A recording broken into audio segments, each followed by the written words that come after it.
call to order. Adoption of agenda, 2.1 recommendation. That council adopt the agenda as presented. Second. Discussion. All in favor? Adoption of minutes, 3.1 recommendation. That council adopt the minutes from the regular council meeting held on March 17th, 2021. Can I have a second? Discussion. All in favor? 3.2 recommendation. That council adopt the minutes from the regular council meeting held on April 7th, 2021. Second. Discussion. Yes. Okay. When we brought forward the housing needs report, my motion was to table it to a council of the whole, and it says here that the report's to be published. We haven't really looked at that report yet for it to be published on our website. Didn't we want to discuss and look at it? Yes. I'm fine with it being published. We can always correct it after. Chris? You want to speak to it, Sandy? No? No? I don't remember. So I can speak to that if you like, Your Worship. My understanding of what was, what the motion was to approve the other day was the report from a number of months ago, the initial preliminary report from the housing needs assessment.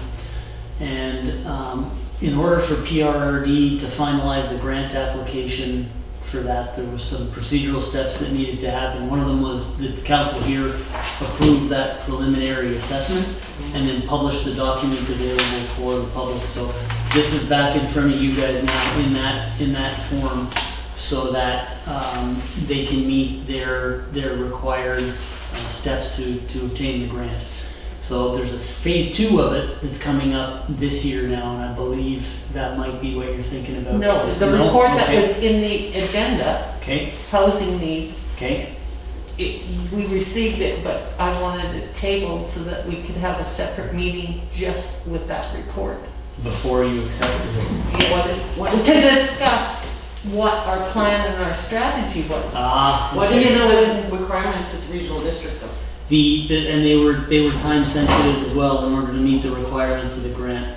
So it's still possible to discuss it, Councillor Smith, but I think we might be impacting the ability for the regional district to get the grant if we were to not move forward with it now. Well, I don't think I'm going to be changing the wording on there, Yep. but I wanted her to have a brainstorm with council Yep. with that report Okay.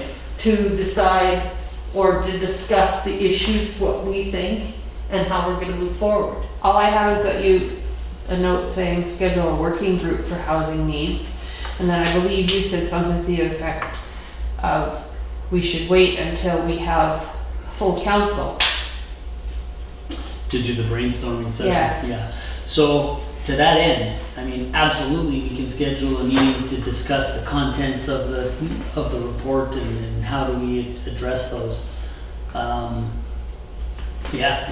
Because if we post them online, we may get some questions and we haven't discussed it. So, yeah, we may, but then council can still speak to that too. Members of the public that might inquire that, we received this report in the form that we're presenting it online only a couple of months ago or weeks ago. We're working to schedule a meeting on how to implement the recommendations contained within. Just because we don't necessarily have all the answers as to how to address everything in that report might not prevent us from releasing it to the public. We may get some suggestions, but simply releasing it to the public. Yeah, we might get suggestions from the public. Okay, because that wasn't my intent with my motion, what Okay. I read here. Okay. So do you want your motion changed? Yeah, So what do you want your motion to say? say that it's going to be tabled for a later meeting with council to consult to the report. It should be reviewed. Review the report. If council motions to table it, I don't think it'll meet the deadline to secure the PRRD grant, because our acceptance of the report is part of the grant criteria. And he's gonna be talking about it again Yeah, tonight. he's online tonight. So we could technically skip over this right now or table just this piece of the motion And then go until you back. guys have had a chance to talk to Matt in a few moments here Okay. and then get clarification from At him. about 8, Yeah, Okay. yeah. so we'll come back to it. Okay, yeah, that's probably best, and then you can hear it straight from him. So do we approve the minutes? No, table it until we talk to Matt, and then we'll go back to this. Okay. Okay? Everybody's okay with that? Yep. Introducing late items, 9.12, Métis Association, Fort St. John. That's what 9.12. Public hearing, none. Delegation, 6.1, recommendation that council hears from delegation from STARS. Can I get a second? Second. Discussion?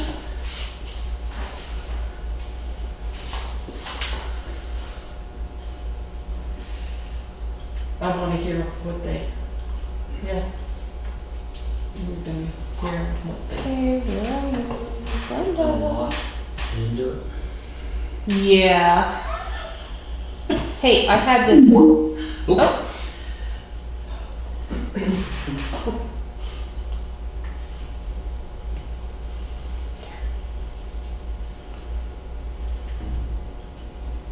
Where is she? Join now.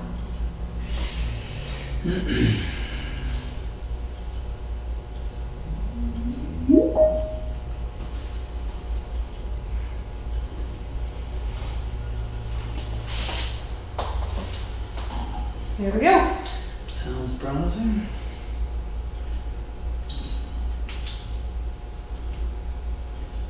Hi, Glenda. We can't see you.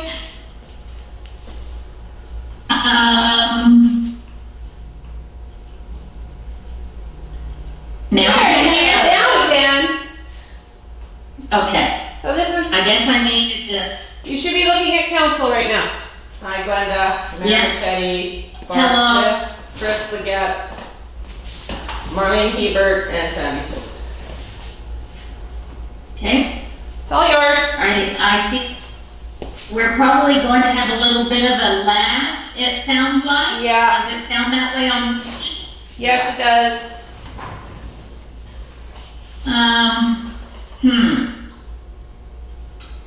Maybe we could call in? Is that going to? Yeah, we can. What Okay, number? let's- Call me at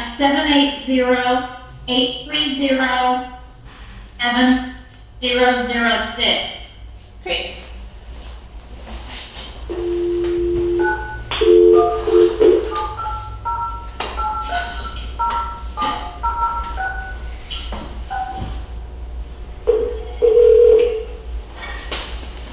Hello. Okay, we're gonna get rid of some of these, Yes. oh no, what do I have to do here? Turn this off? Okay, there. You're gonna need that. You're gonna need that. Mine?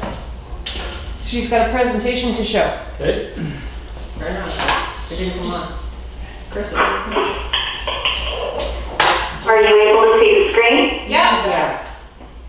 And this will be much better because we won't have a lag. Okay, there you go. Okay. Well, I certainly appreciate this opportunity and wish that we could see each other in person, but that will come soon.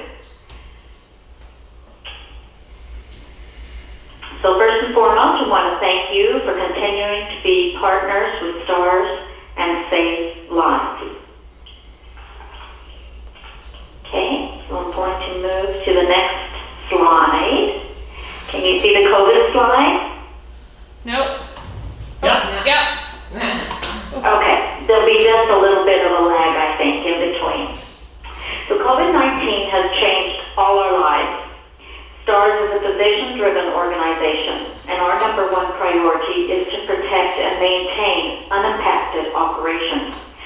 STARS transport physicians are renowned experts in critical care, and the reasons why STARS was asked to participate in an international consortium to share learnings about COVID-19. You just want to check agenda packages Yeah. that they could follow along with. Okay, great. So we developed rigorous PPE and decontamination procedures and created an online portal system to assist healthcare professionals with airway management, ventilation, and resuscitation protocols. These are stressful times, and we continue to see a rise in stress-related types of admissions, including heart attack, stroke, drug overdose, and COVID-related. Currently, approximately 13%, and it's been as high as 18% of STAR admissions are suspect or confirmed COVID cases. During these challenging times, we recognize that municipalities are facing countless hardships, which is magnified by the fact that there are many who rely upon you for help, including STARS. Like all organizations, the pandemic has negatively impacted our revenue streams in all funding areas, including government. In 2020, our STARS lottery did not sell out, and the calendar campaign revenue significantly decreased with the inability to travel or have a presence in communities.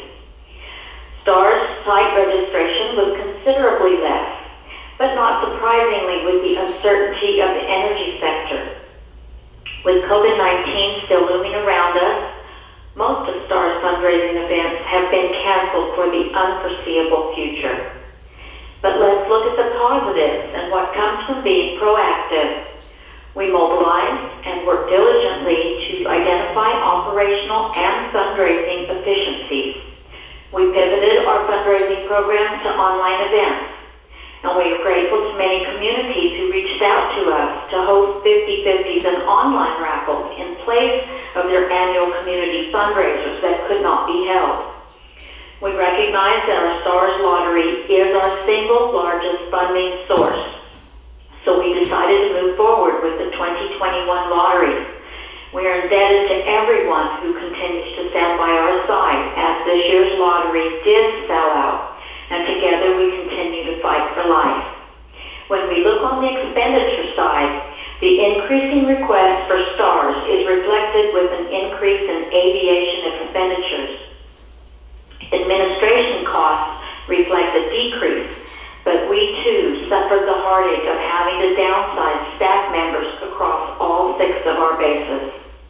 We're very grateful to municipal partners like you, who represent loyal, unwavering operational support that STARS can rely on. When people hear STARS, the red helicopter comes to mind. Yet we offer much more to the rural communities that we serve from behind the scenes. I just want to check in. Can you see behind the scenes? Yeah. Okay, thank you. The STARS Emergency Link Center provides an immediate 24/7 safety network through coordination and access to all available resources.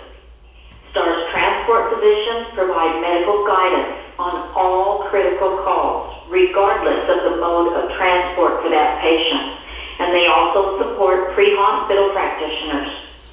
Through physician-to-physician consultation with rural hospitals, our transport physicians orchestrate the complex logistics and facilitate with the receiving hospitals, especially when there are time-sensitive requirements. The Emergency Link Center handles an average of 86 requests every day. That's over 31,000 emergency requests received each year.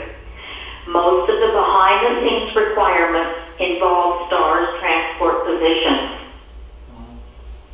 Now let's have a look at a 5-year overview of missions. Overall, in 2020, we've seen increasing missions across Alberta and BC areas. These statistics include critical interfacility transfers, where a patient from a sinkhole may have been taken to rural hospitals by ground ambulance, but now requires rapid transport to tertiary care. In some cases, the pandemic may also be a factor, and for some areas, sinkholes have been much lower due to less travel, although this is not the case throughout Peace River Regional District. So far this year, there have been 6 STARS missions. Majority are all sinkholes, and a very recent critical transfer from Chetwynd Hospital, which is not shown here.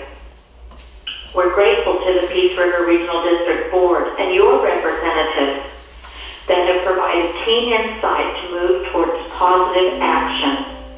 STARS now meets quarterly with BC colleagues and Kamloops Dispatch Center.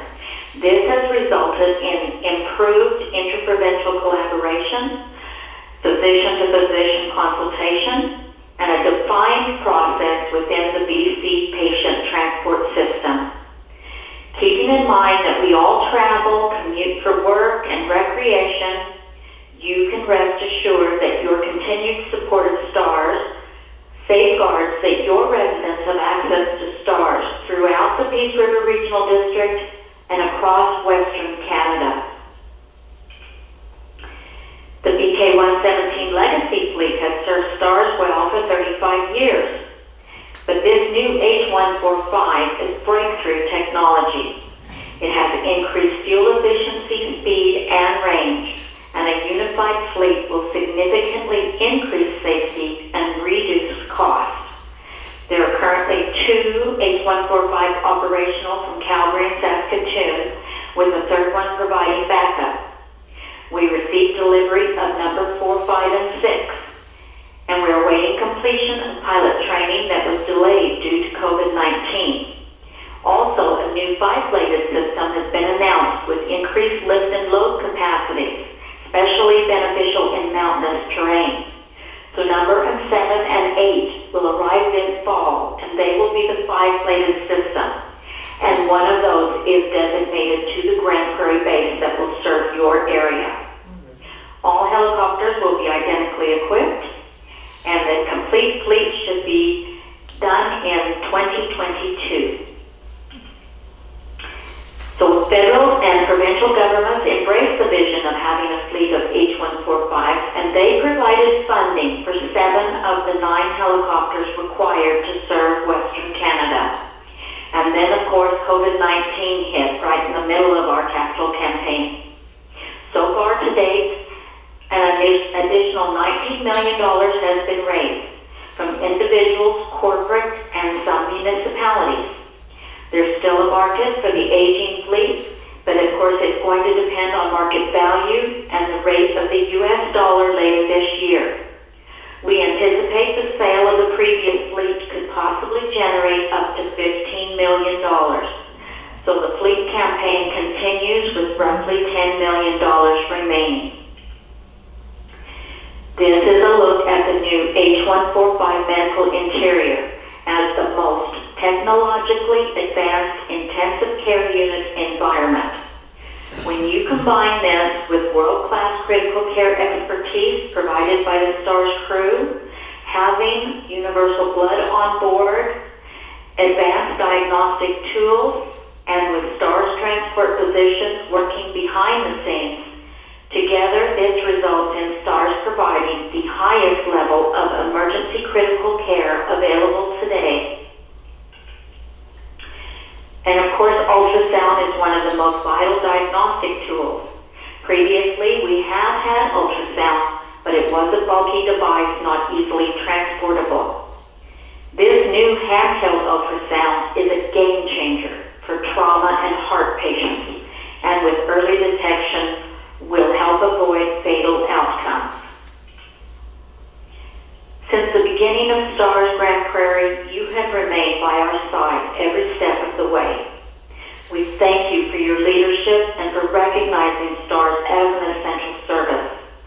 The commitments that you have made on behalf of the Peace River Regional District, as well as the village of Pouce Coupe and residents, continues to bring hope and a chance at life. Today, STARS assists rural communities with the pandemic, in addition to regular daily demands.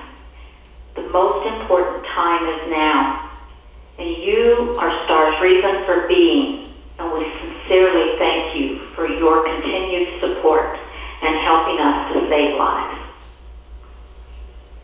Thank you so much for your time. I just have one question. When is the lottery? And you were saying that the municipalities can get in that and on that lottery? Like, do we put it online, or what do we do? Well, the lottery for this year was sold out. It's over, and it's only in Alberta. Oh, okay. So the only way you could purchase tickets is when you're actually in Alberta and visiting the base, something like that. So they won't We be able to see. Currently, we have our Saskatchewan lottery going now. But again, that is only because of gaming restrictions. It's only within the province. So could we possibly do it in BC? Could you say again? Could we possibly do it in BC? There is no BC lottery for stars. So unless, for now, like the lottery is completed in Alberta, so you would have to actually be physically in Saskatchewan in order to participate in that lottery. I'd like to see one in BC. When I was saying, well, yes, it would be lovely to have one, but we would need to probably have a base in BC in order to be able to apply to BC to have a reason to host a lottery in BC. So that's a dream. Yes, we're still, we can look forward to the future. You know, so many things can happen, but we want to thank you so much for the support that you've given us along the way through the Peace River Regional District Board that has really moved the whole relationship and the whole identifying, what we needed in order to move forward, especially with your BC patient transport system, like having these quarterly meetings and the physicians working together. It's been significant. Good. I'm glad. So, but if you're interested at all, we still have the fleet campaign. So you're able to, if you considered, you would be able to help us in securing the new helicopter for the Grand Prairie base that serves your area. But first and foremost, I want to thank you so much for the 3-year commitment that you've given us for Grand Prairie base operations. That's significant, especially in these really challenging times now when we've lost so much of our momentum and our ability to raise funds. Can you contact Chris or Sandy tomorrow and get that information to me about the campaign? Absolutely. Okay, that would be great. Okay, well, is there any other questions? No, thank you. No. Very good job. Thank you. Well, I look forward to an opportunity when we'll all be together in the same room. I'll bring you your next update. But thank you again for your time very much, and thank you for your support. Thank you very much. Awesome. Good night. Okay. Good night. Good night. It's kind of sad we can't have it easy, but that's a dream. 6.2 recommendation that council hear the delegation from MP Bob Zimmer. Second. Discussion.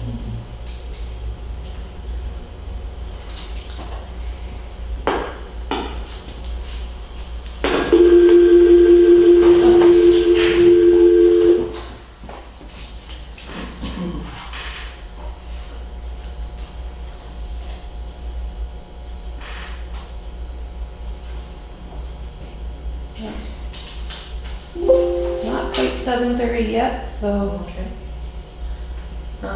hopefully he's coming. So just continue? Sure. Unfinished business arising from the minutes, 7.1 recommendation. That council approved the support letter for the city of New Westminster.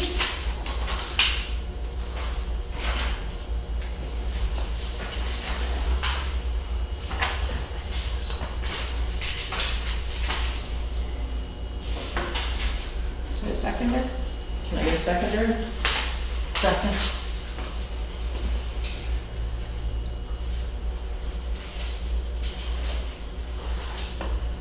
That was a letter you asked to be written. Yeah, for the hotels and tourism. Yes. Yes, that's right.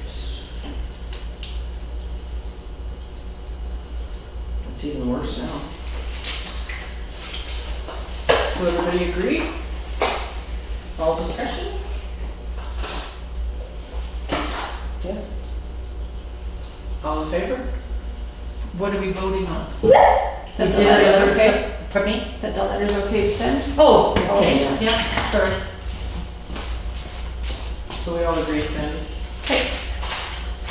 7.2 recommendation. That council approves the mutual aid agreement as presented. Second? Discussion? And Chris, what is this mutual aid agreement on again? Yeah, this is for the fire department services. So when to have them collaborate on various emergency matters. So we have, through the Peace River Regional District, an agreement with all of the various paid and volunteer fire departments in the Peace Region. So in the event of an incident where one of our neighboring fire departments needs additional resources, they can call on one of the neighboring municipalities to lend support. So council had asked me to send this to legal at the last meeting. And when it landed on the desk of our legal representatives, they said we couldn't, we can't represent or review this on behalf of the village of Pooskoopi because we've already reviewed it on behalf of another municipality, which represents a legal conflict. So I did ask the lawyer, and I said, okay, you know, obviously it's one of our neighbors, would you be able to share who that was? And the lawyer said, no, unfortunately I can't give you that information. I did get the phone tree going, managed to find out who the other municipality was, and the CAO of that municipality confirmed that the agreement had been fully vetted through legal and there were no issues with it, so. Yeah. All in favor? I just Oh, want sure. to say something. This was, I have it in my report, but it's amended for a 1-year agreement, not a 5-year, at the last regional district. Oh, okay, Okay, I have that in my report. okay. So we'd All in be, favor? council would be approving it tonight for a 1 year instead of 5 then, Councilor Smith? Okay. All in favor? Yep. New business, 8.1 recommendation. That council appoints Sandy Stokes as the chief election officer and Chris Leggett as the deputy election officer. Can I get a second? Second? Discussion? When is the election? You don't know yet. You gotta appoint the people first. Smart enough. Okay, I got a seconder. Discussion? All in favor? So when's the election? July 10th. July 10th. Thank you, Sandy, you made my night. I had to do it in order. He told me I had to do it in order. I was allowed to say the date till he was appointed. 8.2 recommendation. That the mayor appoint a council member to be a representative for the library, NDIT, and South East Health Community. Can I get a second? Second? So, Marlene, you'd have to do the letter. Okay? South Peace Health Council Committee, you would be. And NDIT, Barb will be. Okay. Because Marlene can't attend those because she's got a job. So sorry. 8.3 recommendation. Sorry, who's South Peace? Marlene.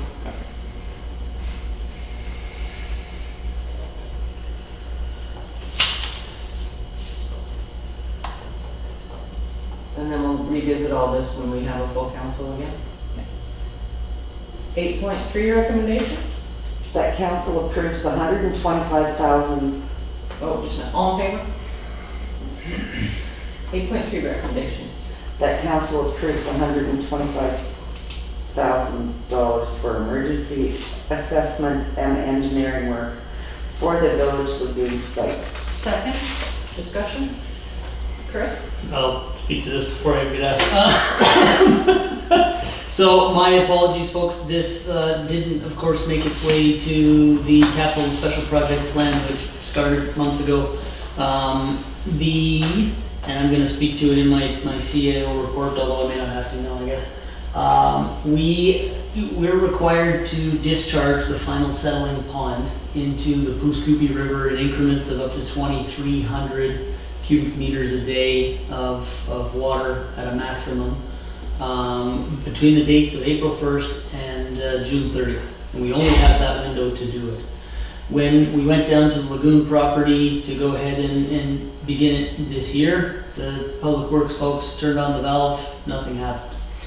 It became apparent that the riverbank of the Pooskoopi River had shifted again, the second time that it's broken our infrastructure in 3 years now. We spent just under $30,000 at the tail end of 2019 to repair the last time. So I reached out to the engineers immediately. We put together a temporary work program where we're now pumping the water up and over the bank into a pump, into a meter, which keeps us in compliance with our permit to discharge, and then into the Pooskoopi River in virtually the exact same spot it would have come out in the underground infrastructure.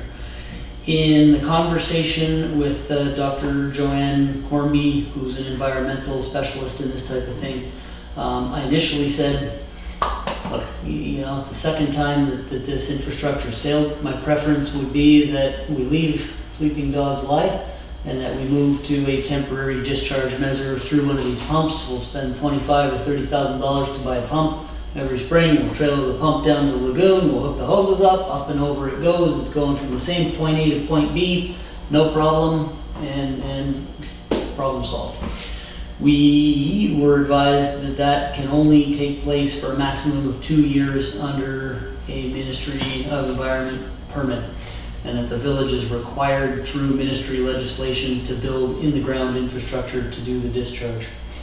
When we had a second conference call at that, additional engineers were on the call and they said, Chris, you've got two competing issues with this now. One is obvious bank stability issues. The bank stability issues are a technical nightmare because the solidity of the riverbank now has to be studied over a period of time. And again, because of the 2 year, we've got to do it now to get data over the 2 spring cycles. We were advised that work is likely going to be in the range of $60,000 to $70,000 to simply study the bank stability along the Pooskoopi River.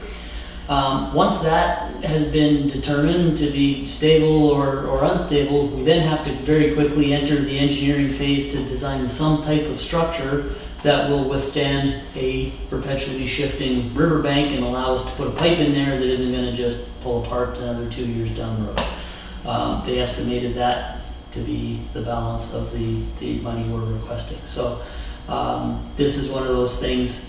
It's still a request to council. I could have almost pushed this through operationally because according to the requirements of the Ministry of Environment, we don't have a choice. But I certainly didn't want to push a $125,000 engineering study through without getting it through council.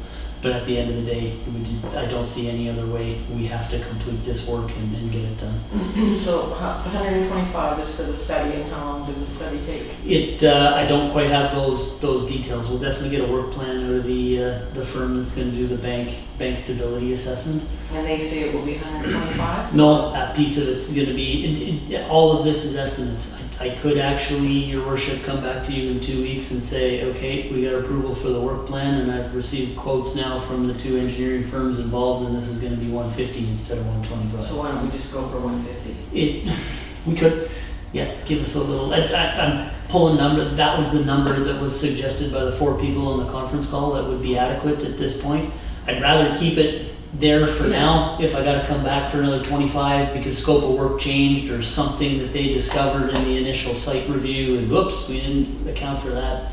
So it's definitely a healthy enough number to get us started. And if we see we're going to go past that anytime in the next 12 months, I'll definitely come back and have that conversation again. Councillor Smith. Is there something that we could look at that lagoon to do something in the future that's permanent, environmentally friendly? I know it's going to cost probably lots, but it's an old system, and we should be looking at the future of looking at something more permanent, more stable, more environmentally. Essentially, that's what we're working towards, and that's what I understand is the ministry's requirement, that they want permanent infrastructure in the ground to do the discharge.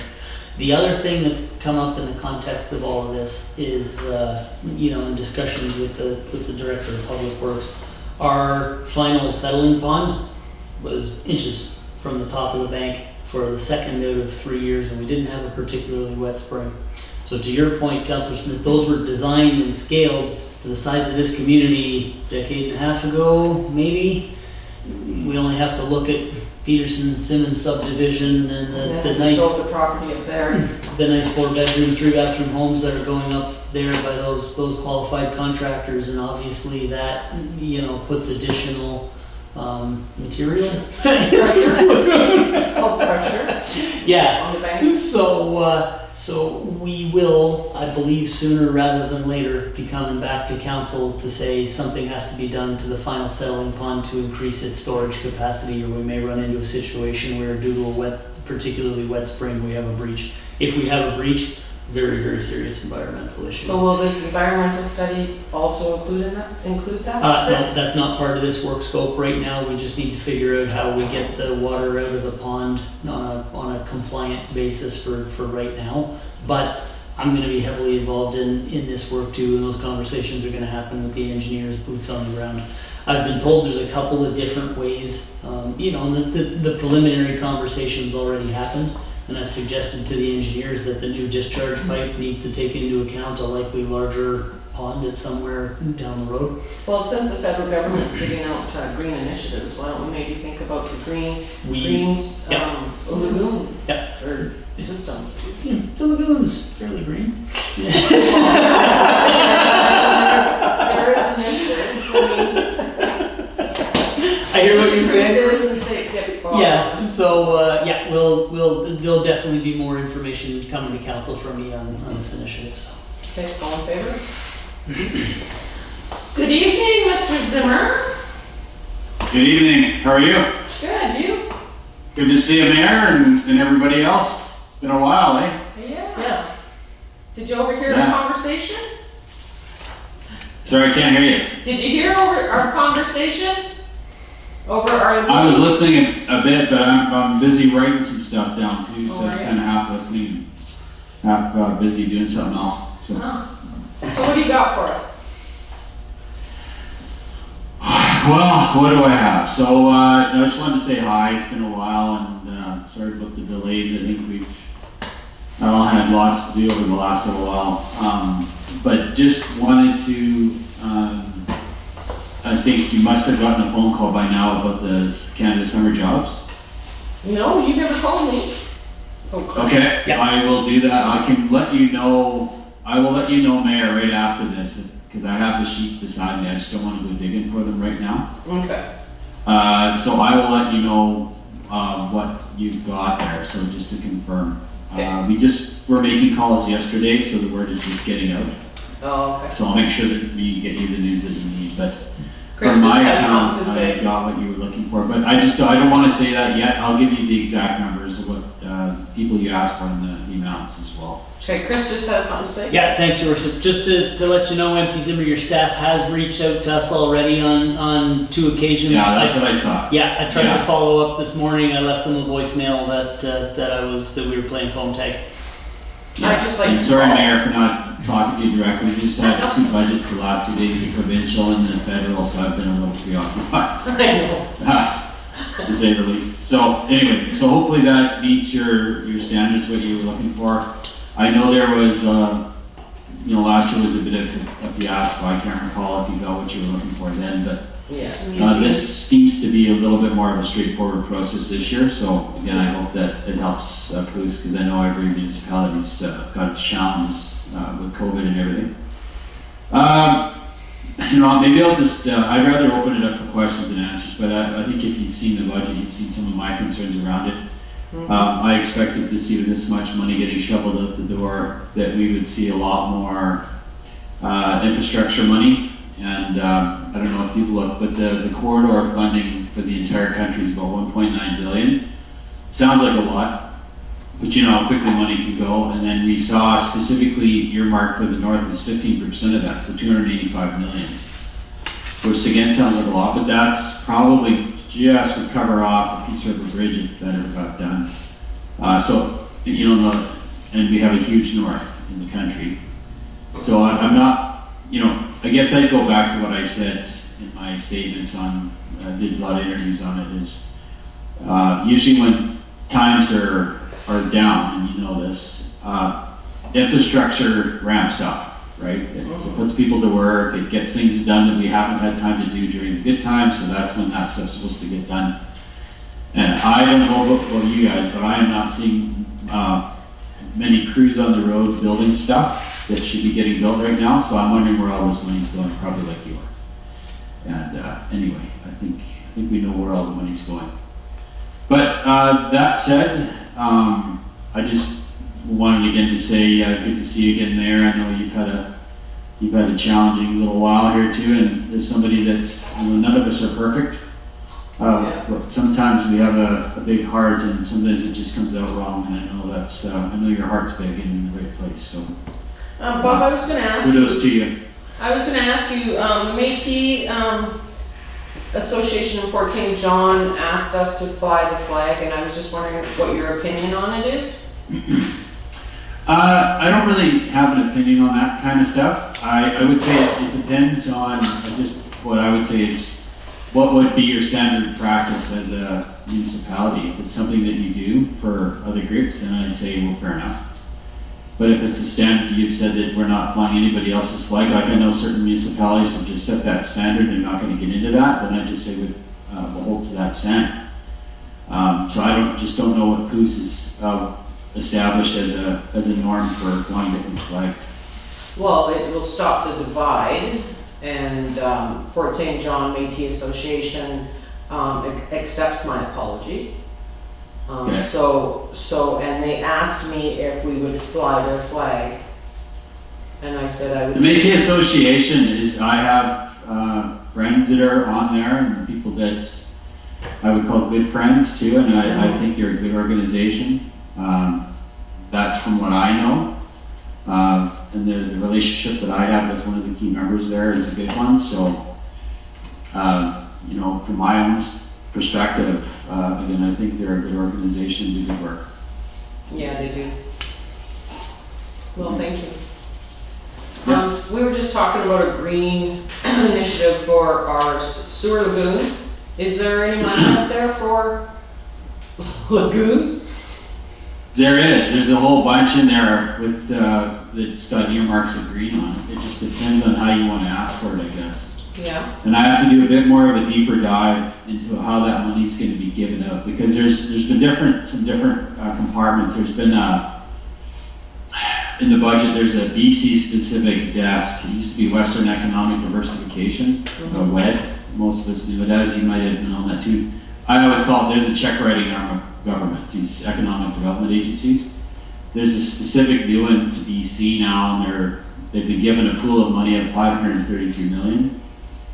And so that's BC exclusively. So what that means for communities like POOS, I don't know. I don't know what that breaks down as either. But I can answer that question for you. I'll do some digging for you, Lorraine. Okay. And see, and you're talking about specifically green projects, eh? Yeah. You're talking about lagoon specifically. Yeah, if we can do Green Lagoon or. Sure. Okay, I'm gonna see, and that's just to check for funding. And you have my cell phone number, do you not? Say again? You have my cell phone number? Yeah, I think so. Okay. Maybe I should just confirm it. I'll give you mine. I'll hand it out to everybody here. Okay. And maybe Mayor, just confirm. I'll just check my,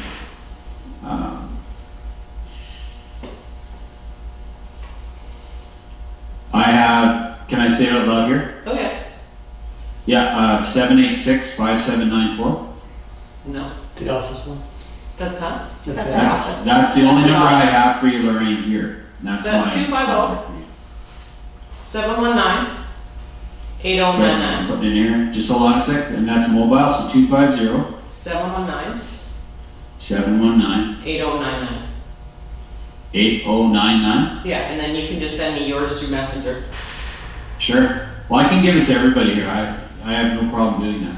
Okay. My cell is 250-263-8633. So Okay. that's 250-263-8633.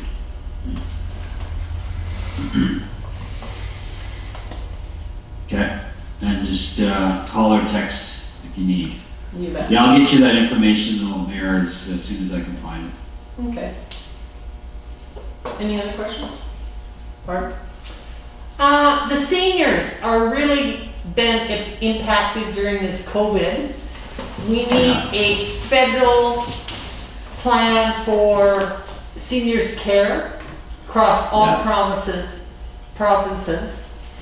And it's got to be more, like, we've seen a lot of errors or things that we could improve on. And I'm wondering Yeah. what the federal government is doing about that. Well, I know they made an announcement more on the funding side, because it's kind of how we break it down federally, is healthcare / those kind of the funds for healthcare, whether you're a senior or somebody that isn't, it goes through the healthcare system. So the province decides basically how that money is divvied out or given out with regard to seniors care specifically. So that I can talk about a bit. We haven't seen any increase to healthcare budgets or anything like that in this budget. But the one thing that involves seniors is we've seen a one-time amount that's been announced in the budget of $500, I believe it's in June. And then there's an increase of OAS of 10% ongoing. So the amount that they say a senior will receive over a year's time will be around an increase of $700 and some dollars, $726, I think. So there is that. They've actually made a move, and that's a good thing, that seniors are actually getting recognized for needing and for needing some extra funds, especially during these tough times. So what about the And guaranteed things- supplement? Does the guaranteed supplement get risen too? That's just the OAS. Just the OAS? Yeah, so that's all I can answer. That's all I read. It's a 724-page document, and I've read a little bit more today, Mm-hmm. but that's what the gist of that is, and we can dig down into that, but that's what I've seen with seniors. That's what they're allocating for that. They have talked about funding for housing, and again, we're just trying to figure out what that actually is going to look like on the ground. So maybe that involves, you've seen the seniors' homes that were built when we were in around, I think it was 2012, a bunch of those little, those green and red buildings with little Yeah. groups. There was a lot of those built across Canada. I don't know if that's part of this plan for housing, if that's what they're planning on doing. Again, I would have to look into that. I don't know much about the plans as much as I would if we were government, because it would have been our initiative. This is just what they've announced in the budget. But I was thinking of national standards for care homes and that. So there's Yeah. standards, Canadian, not in different provinces having different standards. I can look into that to see if that's part of what they're signaling there too. So Okay. national care standards across Canada. Thank you. I did know that they were looking into, there was criticisms about funding the care for seniors, the for-profit operations, Yes, yes. the ones that were making money, and there was some questions about it. I can speak, I know for the seniors facility in Fort St. John, the standards there are second to none. The standards, and that's for profit, I don't think is accurate, because I think it's a nonprofit society. But a non-governmental healthcare provider provides really great service. That's because the people there that run it really care about our seniors, and they're people from our own area. So I don't necessarily agree that there's a problem with all non-governmental seniors facilities. I've seen many that do very good jobs for our seniors.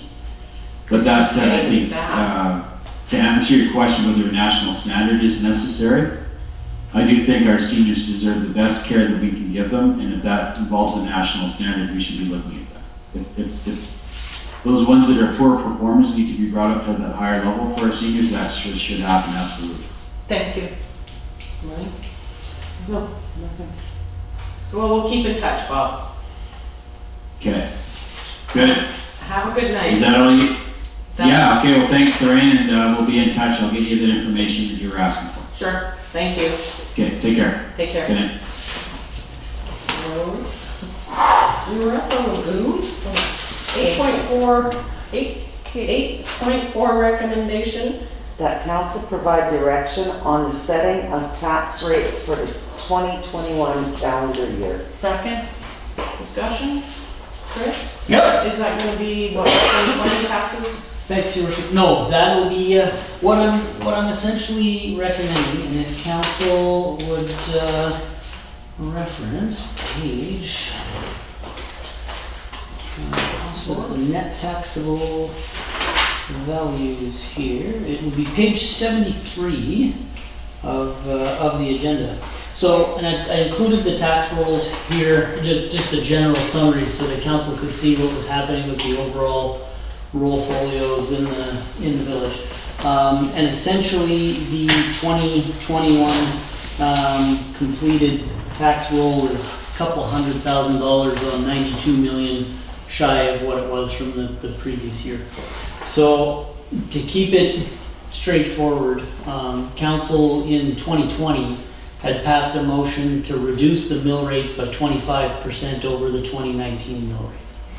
So I was a little bit shooting in the dark this year, and so what I thought I would do with the initial presentation, rather than bombarding you guys with the tables and the figures and everything I've done in the past, was just sort of get a sense of whether or not the previously advertised one-time decrease, you guys wanted to carry it on at all, or if we wanted to look at going back to 2019 mill rates, because it would generate roughly the same amount of taxes, because the assessments have stayed the same, or if it's a case of nope, some lower number, or 2019 plus a bit.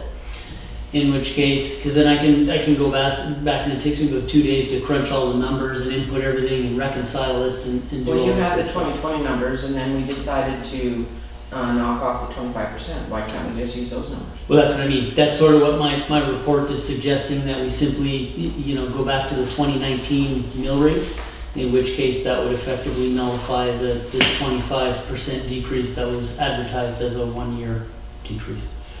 But So- will that move us forward No. into? And that's That's the problem. that's what It's I. moving us into the future?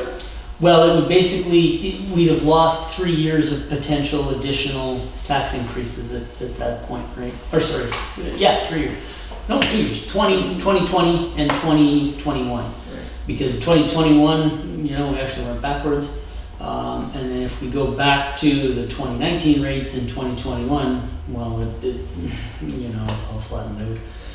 So, but that's it. I don't know how you guys are feeling in the context of the general economy, the needs of the village, so on and so forth. Is this a year that we want to add, $20-30 to the tax levy again?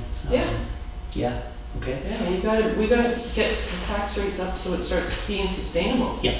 Like we went, Yeah. how many years without it? And I mentioned that in the report, and I made a point of mentioning it again, and how far behind we are of other BC municipalities. We're the third lowest. And I think in the context of general consumer stuff, I mean, if I was to approach you guys and say, oh, well, hey, there's something that everybody needs, and it's at the hardware store right now, and it's 25% cheaper than it was last week, or 25% cheaper than everybody else is selling it, it would be still considered a good deal, right? We're actually over 70% below the average taxation rate in BC. So there's a lot of room to move the village's revenue stream forward and still not even bump into the provincial average. So thereby for you guys, to be able to converse with the residents, if members of council are able to say, well, hey, our taxes are still 25% cheaper than the average, believe it or not, if council moved to a situation like that, we'd actually be generating hundreds of thousands of dollars of additional tax revenue while still being able to say to the residents, you're still getting smoke and deal on the services you're being provided. I'm absolutely not recommending that right now in a one-shot deal, but I think that's where we need to move Towards ourselves purpose. over time, yeah. Yeah, So we so, wanna be sustainable. Yeah.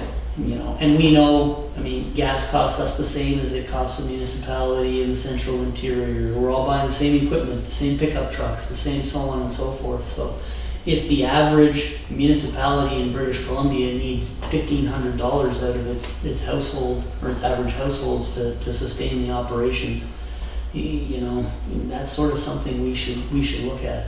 And when we're out there saying, well, we're gonna try and run it on $462, there's not a lot of margin there, so, you know, but like I say, and especially for the viewers on the camera, as the finance officer, I want everybody to know I'm certainly not recommending we you know, yep, this year we tripled taxes to get us close to the provincial average. $30. You know, so that brings me to my next question then, Your Worship. If I work on the 2019 average tax levy, how much would council like me to, are we talking $25 per representative household of additional levy in 2021? I prefer to work in those dollars as opposed to percentages, because the dollars make sense to us, they make sense to the residents as much, and that way you guys are clearly communicating. It's not some obscure percentage that somebody needs to go calculate what the impact is. We're saying to the residents,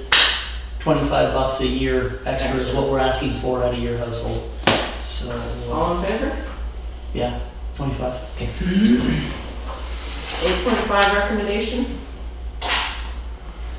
That council hear the introduction to housing policy recommendations from Matt Thompson of Urban Matters. Can we get a seconder? Second. Discussion. Yeah, let me get them on the phone, on the screen. While Sandy's getting Matt, you guys, we're now in that final stage of the budget approval. So I'm still undecided yet as to whether I want to present the full final budget package to council in a special meeting first, and then the final approval on May 7th, or May 7th for the first 3 readings, and then final approval between, we have to have it done by the 14th. I think I'd rather err on the side of caution and do it earlier, so. Can we do it earlier, because I'm leaving on the 4th? You're leaving on the 4th, for how long, Your Worship? I'm not sure. Okay. Hey, Matt. Okay, you can always call in for it. Yeah. So, yeah, okay, so I'll do the first 3 readings. Got the PowerPoint queued up on my computer, so just let me know when to go. Okay, so, well, I have to give you access, don't I? Or can you, It should Oh, no, be, because you it was should be one able- thing, no. I should be able to just it's your share. meeting? Yeah, so there you go. Okay. Thank you very much, Mayor and Council. I'm just going to get my presentation up here. And it's also in your agenda package. It is. Can you see that okay now? You bet. Yes. Just Can gonna, everybody see that? And can you hear me okay? Yes. just gonna move you down to,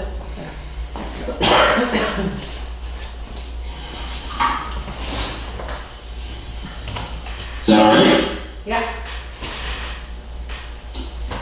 Okay.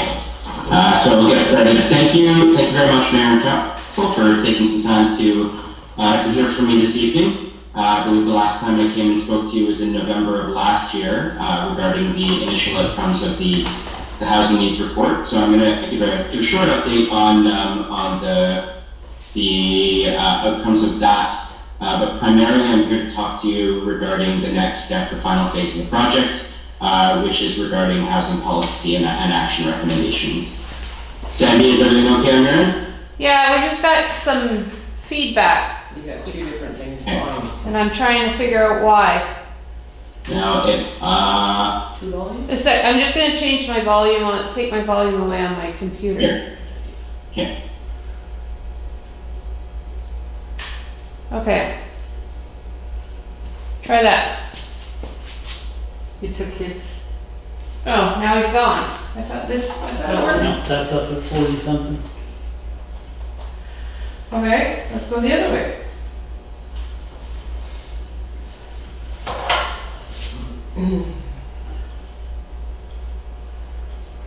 I don't like technology anymore.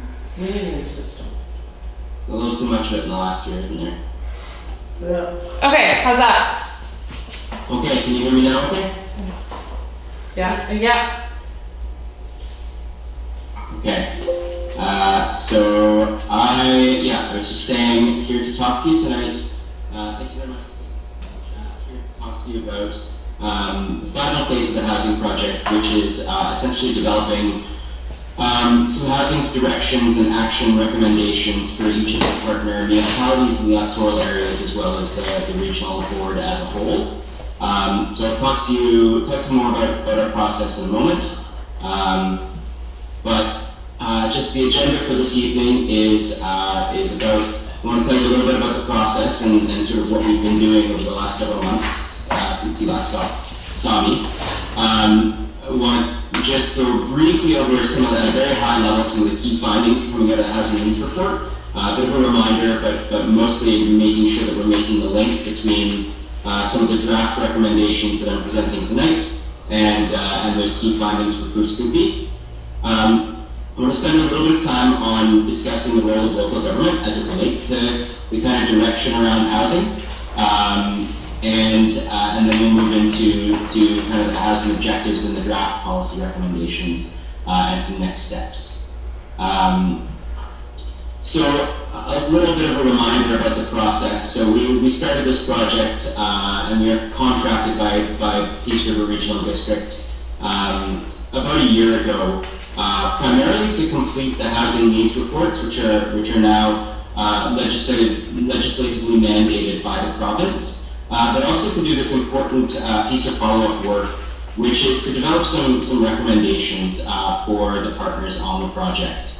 And so last year we started the project in early summer in May and moved into the data collection, and then through late summer and early fall we did round one of engagement, including focus groups and interviews with stakeholders and partners around the region.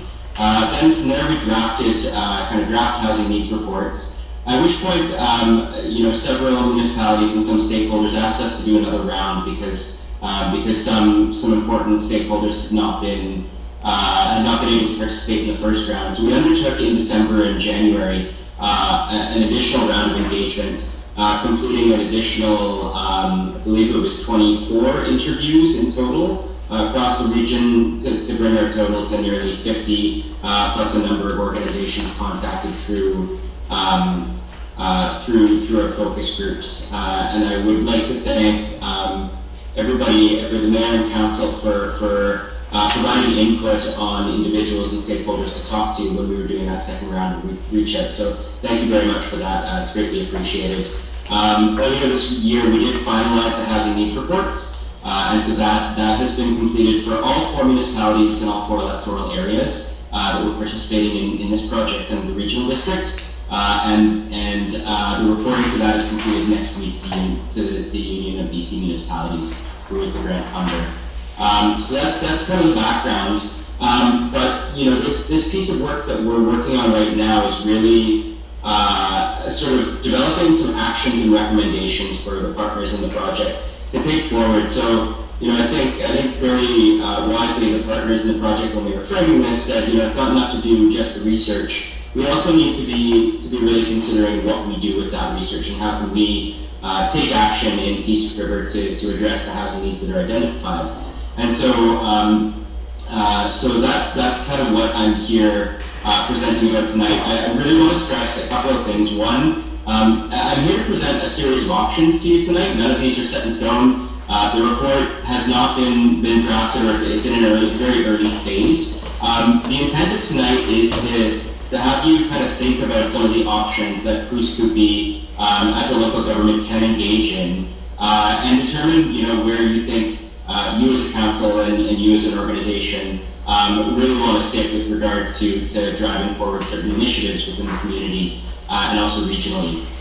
So this evening I hope to receive questions and comments from you, but I also hope that if you have a little bit of time to reflect after tonight's presentation and you would like to follow up with anything, I'm more than happy to receive comments either directly if you have my contact information or through the CAO or through Sandy.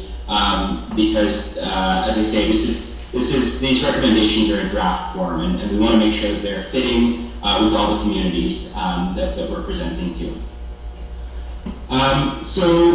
So coming out of the housing needs reports, each report identified, a series of kind of priority or high-profile issue areas where there's certain demographics or certain types of housing that are needed in each of the communities, and out of that we engaged in a policy and practices review, looking at municipalities and regional districts around northern BC, other comparable ones, for example, the regional municipality of Wood Buffalo in northern Alberta, as well as where appropriate, other southern communities in British Columbia for practices or actions that they're taking with regards to housing. We very much tried to frame our research on communities that are comparable or at least in similar circumstances to communities in the piece. Obviously not looking at major metropolitan areas like Vancouver, although sometimes they are leaders, they obviously have quite different resources and capacities. So the intention of the research was really to focus on communities that are going to have some lessons learned that can be applied in Peace River. And so, some of the communities that we looked at included the Fraser Fort George Regional District, Fort Nelson Regional Municipality, the Regional Municipality of Wood Buffalo, the City of Terrace, City of Prince George, and where applicable, some other communities as well. And so out of that, we've been kind of working for the last couple of months on developing a range of draft recommendations, kind of focused on three different sort of geographic focuses. One, regional level recommendations. So those draft recommendations have already been presented to the Regional District Board. Then focused recommendations that are tailored to each municipality participating in the project. And with those, we've kind of run through them with staff, held meetings in advance of council meetings with staff to just walk through them and ensure that they're being appropriately vetted and are appropriately focused at the needs of that community. And so I was able to meet with your CAO a couple of weeks ago to kind of walk through this presentation and make adjustments as necessary. And now we're bringing it here to you tonight for comment.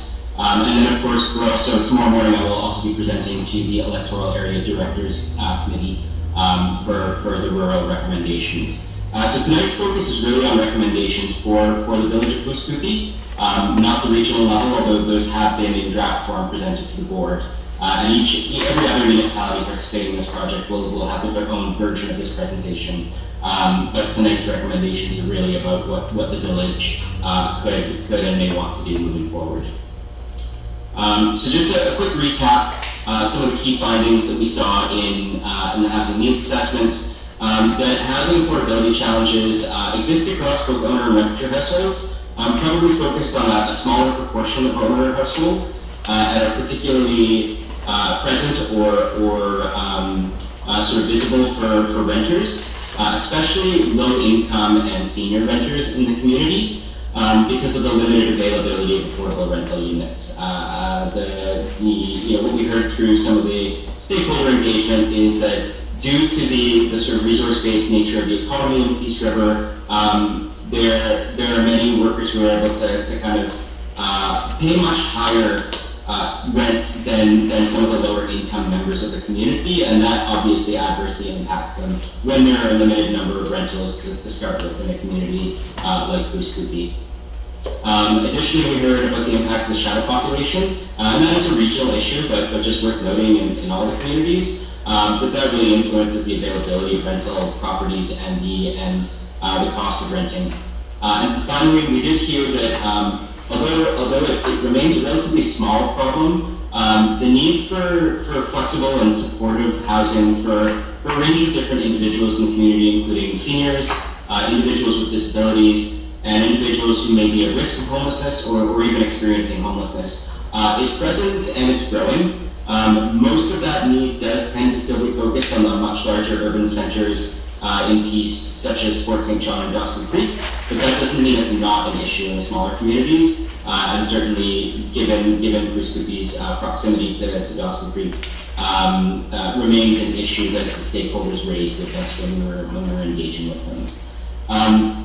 So out of that, I will speak in a moment about how those particular findings link to some of the objectives, and again, draft objectives that we have developed moving through this kind of policy and practice review. But before we get there, I just want to spend a couple of minutes talking about some of the roles, both sort of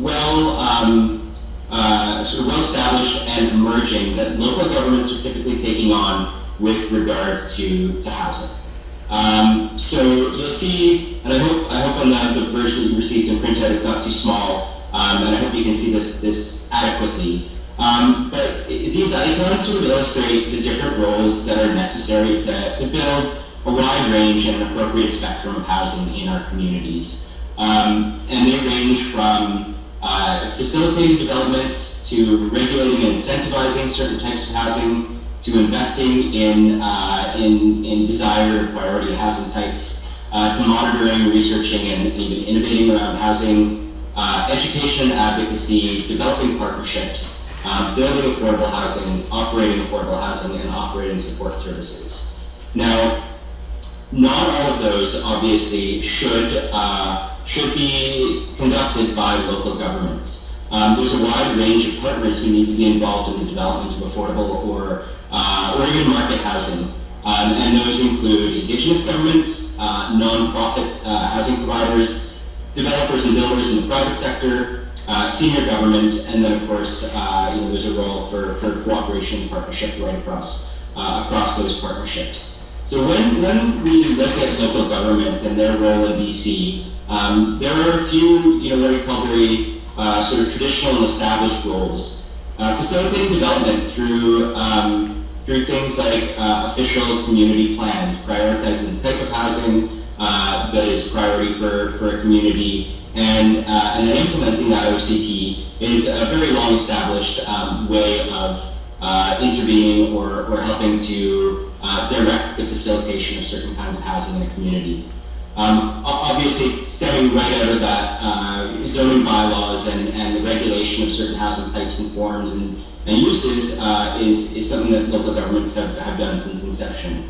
But there are a number of emerging roles as well, including in sort of moderate and mid-sized and larger municipalities. We see the role for local government to incentivizing certain kinds of developments, and those can be kind of softer incentives, such as increasing, for example, a development approvals process, all the way through to hard contributions of land, contributions of grant funding, even in small amounts, or the ability to waive or reduce BCCs. So those are emerging roles that some local governments take on. It's certainly not required by any means, but they are things that local governments are sort of trying to figure out how to do. In addition, there is obviously this new requirement under the Local Government Act to develop housing needs reports every 5 years, so monitoring and researching the housing situation in communities. And of course, educating and advocating. So local governments have always had a role, an advocacy role, through the Union of BC Municipalities and through other organizations, advocating to senior government, whether it's the province or the federal government, for priority issues. And so housing is no different. And then finally, partnering to support the development of priority kinds of housing. And partnership can look like a number of different things. And I will be providing certain examples of different elements of these things as I move through the presentation tonight. But what we know that local government typically doesn't do, except in a few rare cases, is build or operate affordable housing or operate support services. So that's not a role that local government typically steps into, except in a few, as I said, a few rare exceptions, and those are really typically kind of beyond the pale of what most local governments are able to do. So one more kind of slide or context slide, a reminder that when we're looking at kind of the housing continuum, we're looking at a healthy mix of housing right across this continuum, from supports for the homeless all the way through to market home ownership. And when we're considering this range of housing, The further to the left that we get, the more that we see the need for senior government, that is provincial and federal support, both in the form of capital dollars and typically operating subsidies. And that's, when we're talking about homelessness responses, emergency shelters or transitional housing, certainly local governments have a role to play, but those types of housing don't become possible without investment from senior government. As we move more towards the right-hand side, the investments or supports may be smaller. For example, there are capital dollars currently available both through the province and the federal government for certain kinds of affordable housing, both rental and home ownership. But the province or the federal government has also started a relatively new financing program for market rental housing. And when it comes to market home ownership, really the only level of government that's playing a role is local government through things like the official community plan and your zoning bylaws. We see this sort of need for increasing supports from the province and the federal government as we move left on the spectrum. So this slide kind of ties back to the previous slide where we saw some key issues that were emerging from the housing needs report. And these are not necessarily in any prioritized order, but emerging from both the data review that we did and the key stakeholder engagement, kind of the 4 key housing objectives that we see coming out of the needs reports where there's an opportunity to take some meaningful action for the village. The first is to strengthen seniors' housing and supports.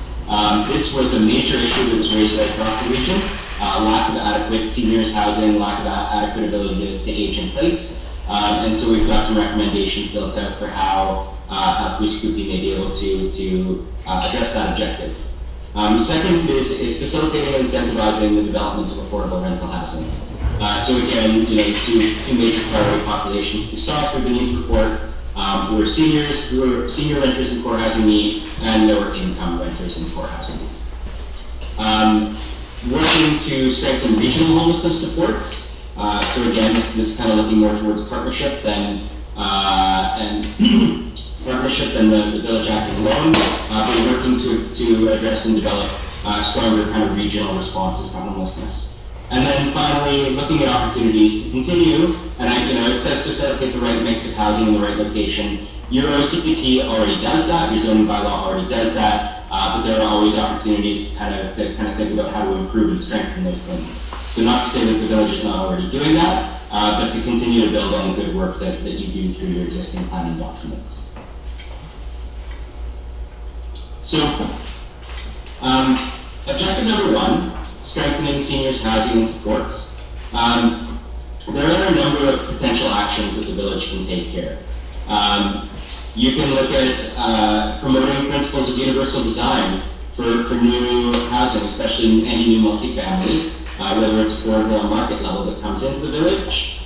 Putting in some requirements for example, 10 to 20% of units to be adaptable. And just to kind of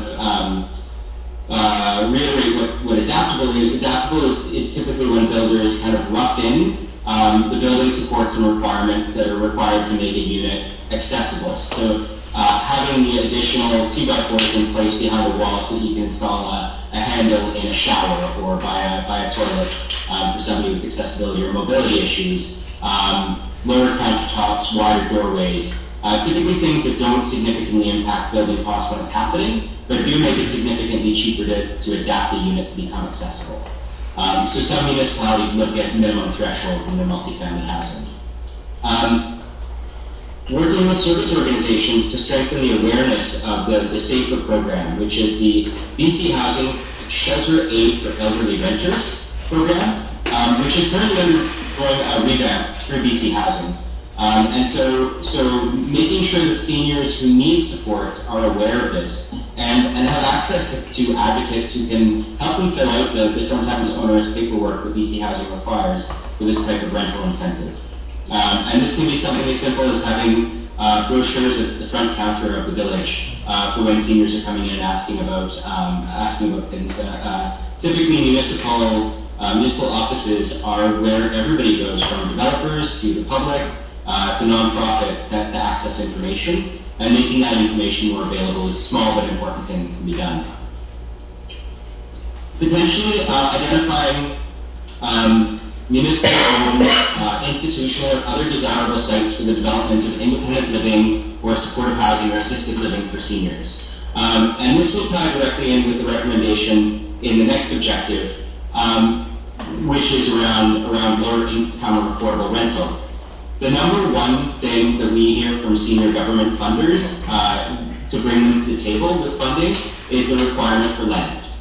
CMHC actually has seed funding available in small dollar amounts, typically anywhere from $15,000 to $70,000, depending on the size of the development. But you're not allowed to access that funding as a nonprofit unless you have access to land. Now, when I say access to land, it doesn't mean it has to be directly owned. It could be owned by a municipality who's willing to lease it out, and that municipality then signs a letter for the CMHC application that says we are willing to undergo a partnership with this nonprofit to explore the feasibility of X type of housing or Y type of housing. With BC Housing, again, when we're able to work with partners to bring land forward for a nonprofit housing project, it's much more likely to get interest from that level of provincial government. And this could be municipally owned land, but it could also be land that's purchased and leased by the municipality. It doesn't have to be a donation.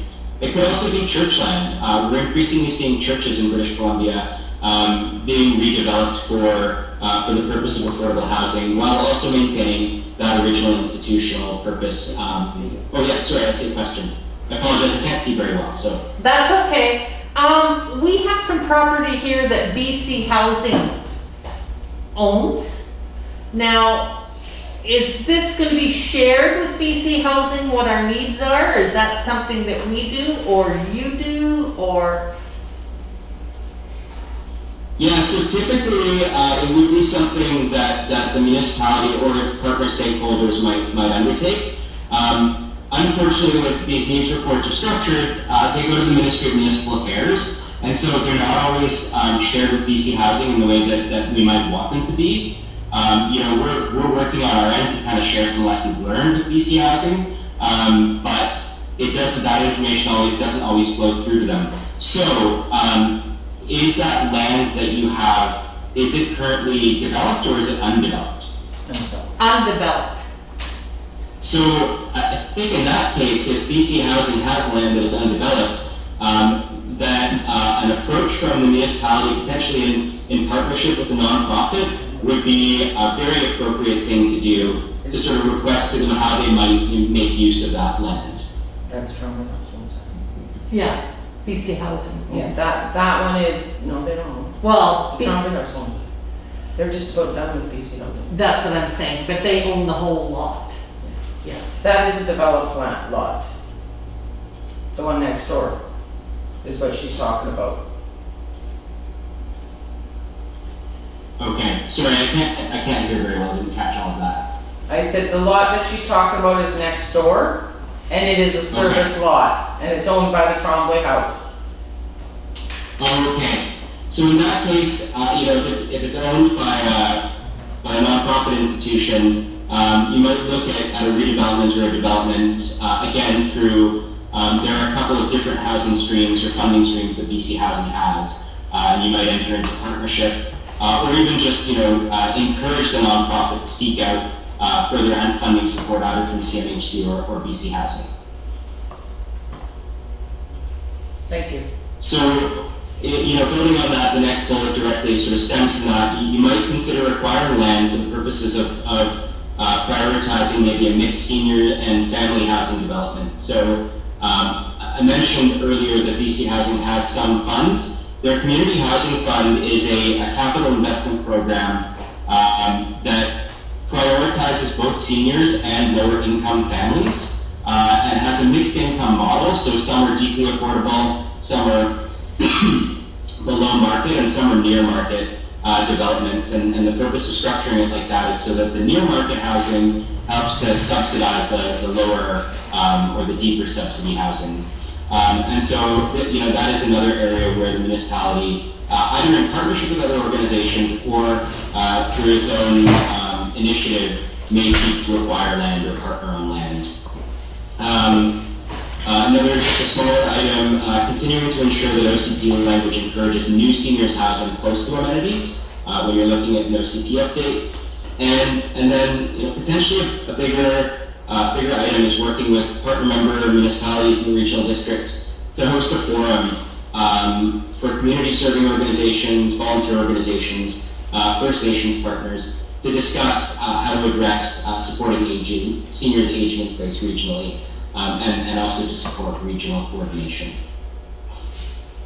So just a couple of examples. So these are small case studies pulled from the policy review that we did. One example of a kind of land contribution is the City of Terrace contributed land and grants to support the development of 52 housing units that were then recipients of a larger grant fund from BC Housing to support individuals, including seniors, experiencing homelessness and 45 low-income units. So that was managed by Casan House and funded by the province. So that's an example. Another example, actually a little bit closer to Goose Cookie, is that Hudson's Hope recently contributed the municipality, the District of Hudson's Hope, contributed a small piece of land next to or adjacent to an existing seniors housing development in order to support their application for a second phase of 20 units of seniors rental and hopefully supported housing.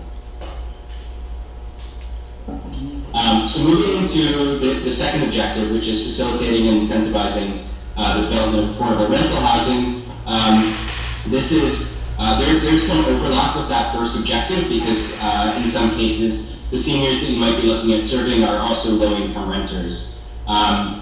So again, working with your staff to identify potential sites for affordable rental housing, considering the acquisition of land for prioritizing mixed senior and affordable family housing developments, supporting nonprofits and institutional partners in identifying underutilized but appropriately located parcels through the community, supporting any nonprofit applications to senior government, and this can be as simple as a letter of support from council, or as kind of proactive as actively engaging with your nonprofits to say, hey, BC Housing and CMHC have funding out there. What are you doing to access that?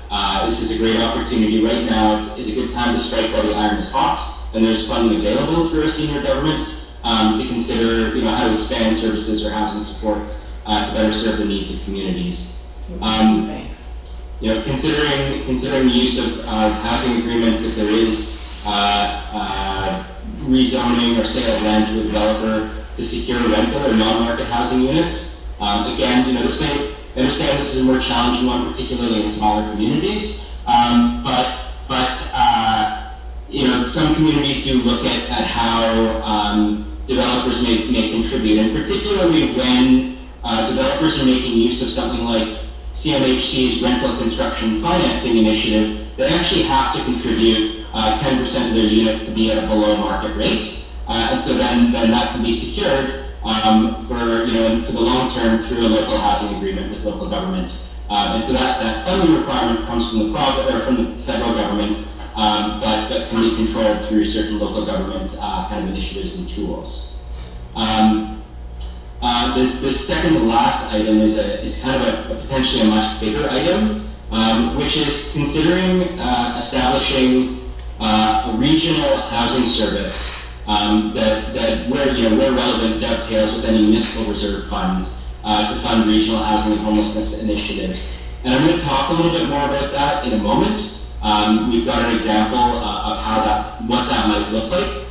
One of the reasons that particular approach is effective is because I understand that many communities don't necessarily want to place onerous requirements on developers the way that larger centers do. So in a place like Vancouver or Victoria or Kelowna, local government gets contributions on affordable housing from their development sector, but they also have very hot real estate markets where development is going to happen regardless, and so local government requirements aren't going to stop that. In communities in the Peace, that's a little bit different because of the nature of the cyclical economy. Housing development may come at certain times, but not at other times. And local governments don't necessarily want to discourage or disincentivize the development of desired housing by putting requirements or restrictions on developers. And so looking at a regional housing service, which would be funded through taxes, moves the onus of kind of funding support for affordable housing away from developers and spreads it out on the tax base, which I understand has its own complexities and concerns, but it just provides a little bit of a different approach than you might see in larger municipalities. And then finally, educating the local development community on some of the emerging initiatives, both from the province and the federal government. This RCFI, which I mentioned, rental construction financing, as well as the new affordable homeownership program that BC Housing is kind of kickstarting. And with the budget announcements earlier this week, it seems like there's a strong desire from the province to invest in moderate and middle income housing. So I mentioned earlier partnerships for affordable housing that Hudson's Hope actually contributed to some land to seniors housing development for the Hudson's Hope Healthcare and Housing Society. So that's going to hopefully serve both seniors and individuals with disabilities in the community. And it was a straight contribution of land toward an application which got funding from CMHC, and then the Society also submitted a capital funding application to BC Housing in January. Other examples of, and so this is an example of a mid-sized to larger communities, as I mentioned. What they do is often they have an affordable housing reserve that is funded through the development sector. So that's, that's certainly an option that is open to Pouce Coupe, but given the desire probably to not want to disincentivize development, it may be more desirable to kind of shift toward that regional service, which would be collected and funded through the regional district. So affordable housing reserve would kind of be the avenue for the municipality to go it alone. And then the other option would be to develop this kind of regional approach. And so the best example of that, there are only 2 in BC regional districts that currently do that. One is the Comox Valley Regional District, which focuses specifically on homelessness. So they have a regional housing service that funds their homelessness action table. And then the Cowichan Valley Regional District, just south of them on Vancouver Island, actually collects funds to serve a much broader portion of the housing continuum, from very low income housing all the way up to near market housing. And they collect it from all the municipalities and electoral areas within the regional district. It did have to pass by through a regional referendum. So it had to, the referendum had to pass in order to implement the bylaw. And now they have a fund, it's about 2 years old now, that is being focused on a single housing society, which is the Cowichan Housing Association. A regional fund does not necessarily have to do that. It could be, it could be held in trust by a body like the regional district and then distributed to a number of different eligible societies based on priority projects that they're bringing forward. And what Cowichan Valley uses those funds for primarily are the acquisition of land and development costs. And so while it does place an additional tax burden on residents of the region, which is obviously undesirable, what it does is it gives the region pretty significant autonomy in how they roll out their own housing. So it's a trade-off that they went for in terms of creating this fund to acquire land and to put money towards development without necessarily disincentivizing or adversely impacting the development sector. So moving to objective number 3, strengthening regional homelessness supports. Obviously, continuing to advocate to provincial and federal governments for greater resources to support individuals seeking homelessness in the region, including increased mental health and addiction supports. So that's both, advocacy to the Ministry of Municipal Affairs and Housing, but also to BC Housing and also to Northern Health. Considering partnering with other municipalities, again, to establish this regional housing service, which could create funds or develop funds that contribute towards regional responses to homelessness. And then finally, exploring partnership opportunities to expand those shelter and short-term supportive housing options that do exist in the region, and finding appropriate solutions such as scattered site housing that are best suited to small communities within the region, that also support, taking some of the burden off or recognizing the different needs that small communities may have compared to the larger centers of Dawson Creek and Fort St. John. Finally, objective number 4 is continuing to facilitate the right mix of housing.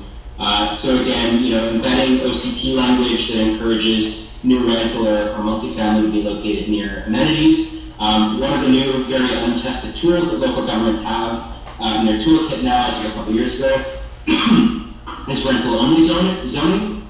It's not very widely applied.